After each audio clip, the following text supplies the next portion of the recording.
Okay, now we've got all the solid coating done. We're ready to start sanding. And the paper that I use to sand with is a 120 grit sandpaper. And you can get it at paint stores or I've never really found it at Home Depot or Lowe's, but it comes in rolls. You buy it by the foot, and it's 120 grit. They sell 100 grit, but 100 grit is really, it leaves too many scratches in it, unless you get a piece of sandpaper that's kind of roughed up already, and that'll work.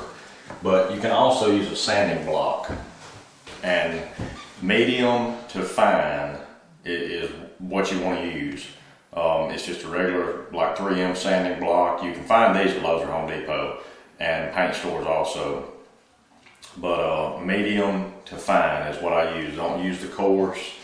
It's like using 80 grit. And you have to use, you can use 100 grit sandpaper, that's all you have, but go scuff it up on a piece of concrete or something first to knock some of the grit off of it.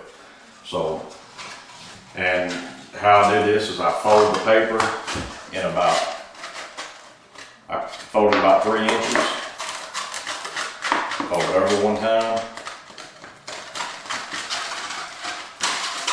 do it again,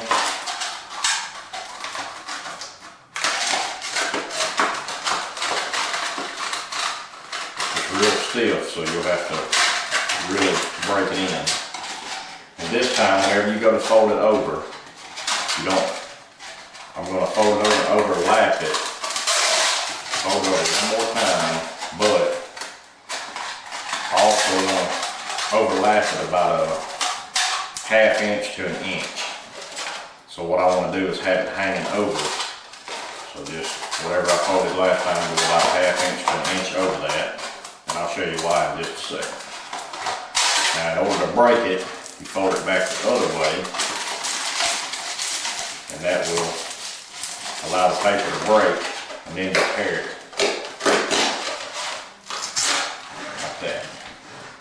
Now, you see it's sticking up over the edge there.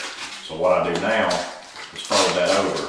And the reason I do that, fill it back here because it's been rolled up for so long, is when you're sanding, if you don't have that little lip right there, the paper will go sideways on you while you're trying to sand. You know, it'll slide out of your hand, it'll kink up, and it just is very aggravating.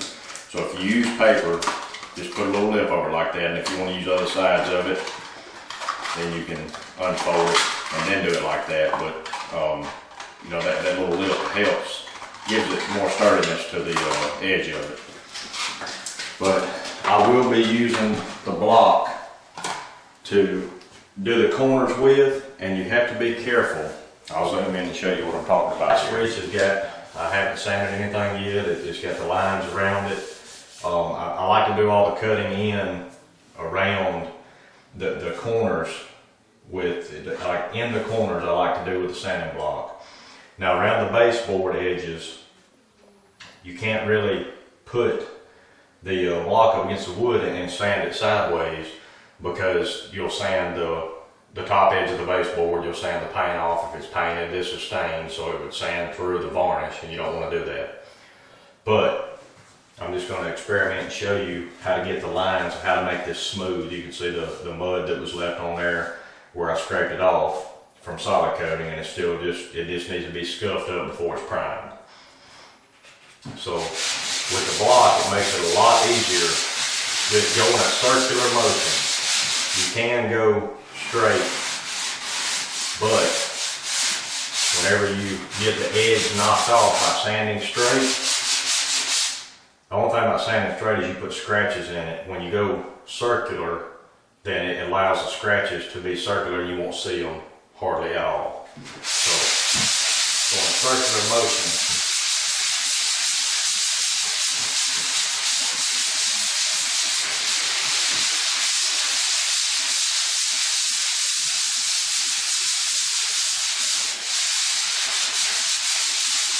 and if you come to a place that needs a little bit more sanding on it, you can always just sand a little place sideways and then you can go circular and get the scratches out.